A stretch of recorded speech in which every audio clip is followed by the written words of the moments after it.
ama musician pa boy thang hin keyboard tu ding hi chule ama thang neu hin guitar atu hin atiam ken ka sa na hi thang neu in all in zui tan te kimi he la phal something kimi ama hi ye ale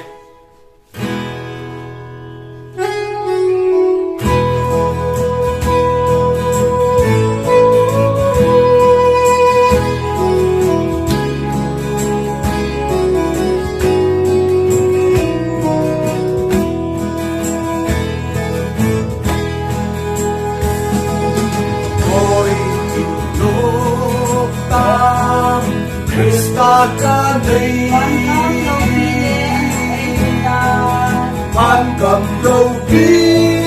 lê an nộp ấy hiện tại Phan cô lô đinh ra hẹn ca hít ca Kisan lê la đà và bình ca hít Kardosin ichikala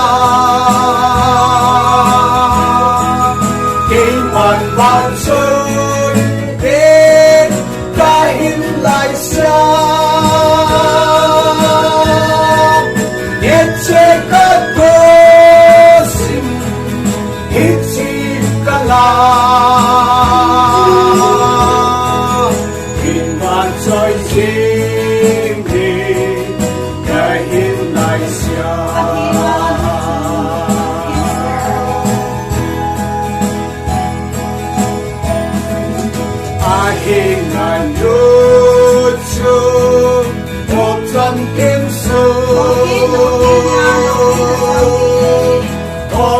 lâu bí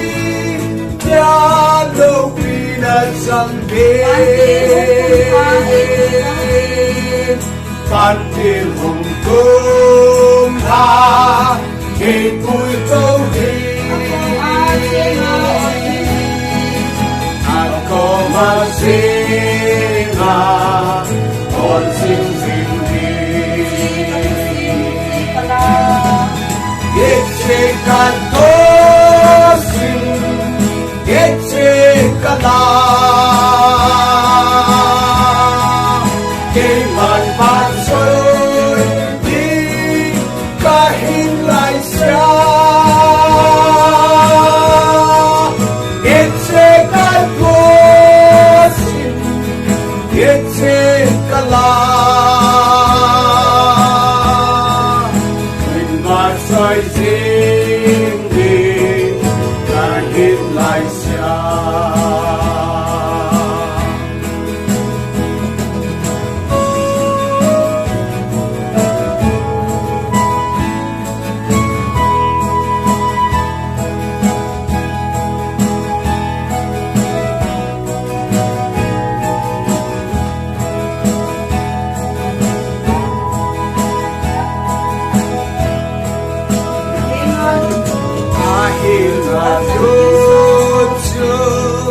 hồn sông kim xuân gắn thủy lên vai sông sông bể sâu ta tình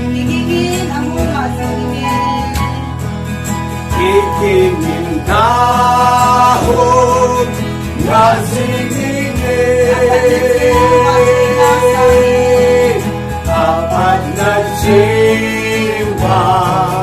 soi lan sangi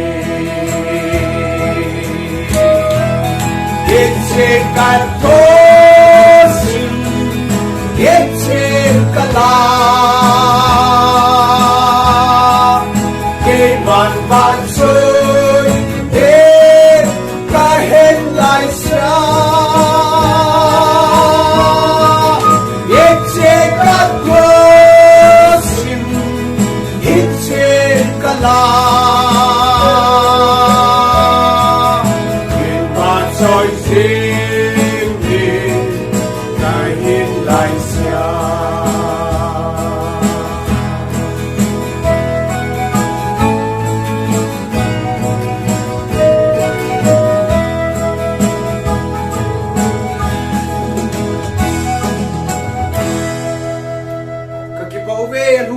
ni vat pi zivin patin po tauhan angaya abi hozo si ka kipa ove dam sela chi ka YouTube channel ai ki muto ka lai 7 na bon chavin suntin chibai zantin bangpa